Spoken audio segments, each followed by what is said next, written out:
back to the channel, folks. Welcome back. Bo Biddle. Hello, Ben Barber. Where are we today? We're in Murfreesboro, We're in Tennessee. Murfreesboro. Yes. And what are we doing? Are we playing with this guy? We are. Who is this guy?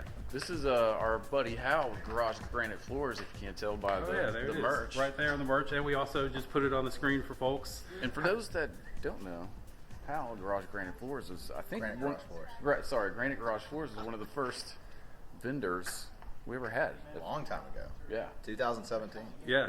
Basically 4 years ago from now. You were one of the first guys that wasn't one of these Bridgestone folks. You were one of the small local businesses that we thought we could help grow for you while being at the event. And you've been out. Well, he came out for a couple years, took a year off. He broke up with us for a little bit. Which was growth, right? It was all about growth and making sure you got time to spend time with the family on a Saturday. And It was. now he's back. He's at the event and using us for this cool social media stuff as well. Yeah, we're gonna learn a little bit of stuff today. We're excited about that too. Yeah. So we're on site of a place that you're about to begin the process, right? And that's Correct. And so y'all can see, it's just like what, a 3-bay garage or 2-bay, Three-car garage, bare concrete. completely unprepped. There's nothing has been done to this, right? This Correct. is just straight up. Nothing at all. Nothing's been done to it whatsoever. The guys will be here in about 15, 20 minutes. First day, after they get these refrigerators out for them, they're just going to do a full dry diamond grind on the entire concrete surface. What that basically does is open up the pores of the concrete to create a strong bond with the substrate. Any cracks or imperfections, we'll fix those as well. Okay. During the grinding process, we will, they are connected to vacuum, so it's a pretty dustless process, but not dust-free. I'd say 90 to 95% So you dust-free. kind of want to like try to tape off some of the rooms that you're not gonna, or you don't want all the dust getting into. The vacuums do a really good job of collecting a lot of the dust. So it's very, very minimal dust. Okay. But once they get done grinding, from there, they'll fix the cracks and imperfections. As you can see, some cracks that are in here. Let's just take a brief look here. Things that you're looking at that you're worried about, so folks can kind of see, things they need to worry about, I guess, as they begin the process of trying to get someone like yourself to come out and do this. Is this such a headache that it costs thousands more dollars to get it fixed? No, This is absolutely pretty easy not. to So this is pretty easy. Obviously, usually I'll drag my foot across it to see if it kind of catches. But you can see if you get closer, it kind of goes all the way through here. There's one that goes into the middle section of the garage over here, and there's one that goes through here. So it's pretty regular then. This is kind of a regular occurrence. It's pretty typical. You have your control joints in the center to help, the cracks. And the idea behind that is that if it does crack, it's going to crack in there. But it's there for movement. But after they get done grinding, they'll repair these cracks. And then from there, what they're going to do today is we use a 2-part industrial grade high solids epoxy as a base coat. We use an industrial epoxy because it does take longer to cure, but can dive deeper down into the pores of the concrete and create a stronger bond. It's a better product, it seems. It's a great product. So whether we're doing a 40,000 square foot warehouse, which we did last year, or doing this garage, it's the exact same epoxy that we use no matter what the situation is. Awesome. So once they mix it, it's a 2-part mixture. They'll pour it down onto the concrete. They'll use brushes to go in around the edges. They'll use a squeegee to spread out the product, and then they'll use rollers to level everything out. Okay. They've got special spike shoes you can walk on top of that wet coating. So it doesn't go down into it or whatever? So you can walk on it. It's almost like aerating your yard. You can walk on it to aerate your yard. So it doesn't make any imperfections in the wet coating.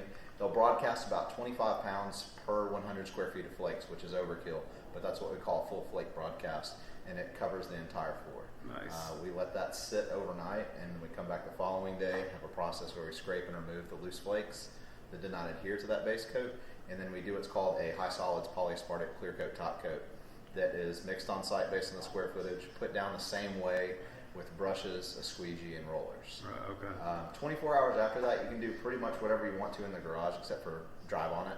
You can put all your stuff back in. If you have huge safes or toolboxes, Or in this case, refrigerators. That typically don't roll really well. They roll north to south, and that's it. So sometimes we'll say 48 hours on those just to be on the safe side. Right. But cars, you're looking at about 3 to 4 days travel time or drive on time after that clear coat. Right, okay. Now, will you guys be able? This is a nice 3-car garage. Will this thing be fully prepped today, or will it take a couple days? So today we'll do a full dry diamond grind, concrete repair, base coat, and flake today. Wow. Oh, So wow, it's, that's you a know, lot. it's That one- looks like it would be a lot of work. Yeah, and we've got different size grinders for each project. We've got anything from 16-inch grinder or 10-inch grinders all the way up to 30-inch grinders, Okay. depending on the Huge situation. space, So yeah. if we do, you know, a 5,000 square foot spot, then obviously we're going to use some of our bigger grinders. Right. Something like this, they're going to use probably 1 or 2 20-inch grinders. And then like for the corners and stuff, or like against the wall, is that more like a hand grinder, or is your grinders kind of able to get in there, or is that something you kind of do at the final touches to make sure all the, because I know that's one of the things that's really important is all the edges, right? It is. So the guys actually have a stand-up walk-behind edge grinder that they can Oh, grind on the edge. perfect. But obviously that grinder is a little bit more bulky, so the hard-to-reach areas, they do have a hand grinder to go in.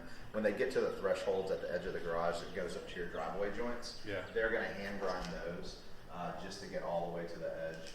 And but yes, it's very important that you hand grind every spot just to make sure it adheres properly. Right. If you don't prep it correctly, it's just like painting a car. Yeah.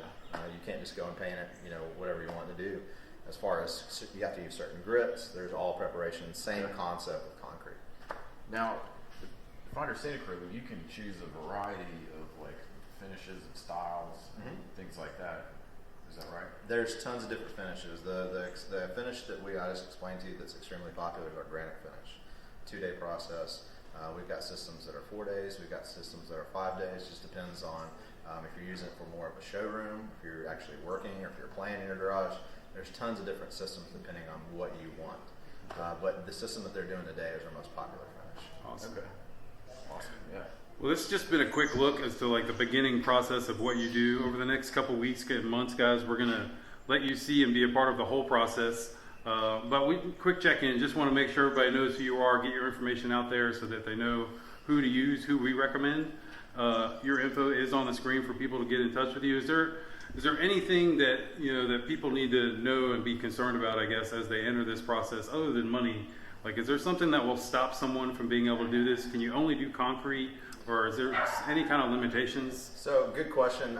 Concrete is obviously what this is ideal for. Garages, basements, we do patios, different exterior basements. spaces. That's a good idea. And that's why we offer different finishes depending on what you're looking for. Awesome. The only thing that, we do an on-site estimate to measure the space, but also so you can take a look at samples versus looking at pictures online. But the main thing is we do moisture readings on the slab. Make sure there's no moisture issues. Make in the sure it's slab. all dried out. And so if there is a high moisture content slab, there's ways we combat that. And obviously costs do increase a pretty decent amount with that. Cool. All right, well, folks, again, just a quick look in on what this guy does. We'll have a whole lot more coming from him. Thank you again for your time today. We really appreciate it. From my man Bo Biddle and Hal, I am Ben Bobble. We'll see you guys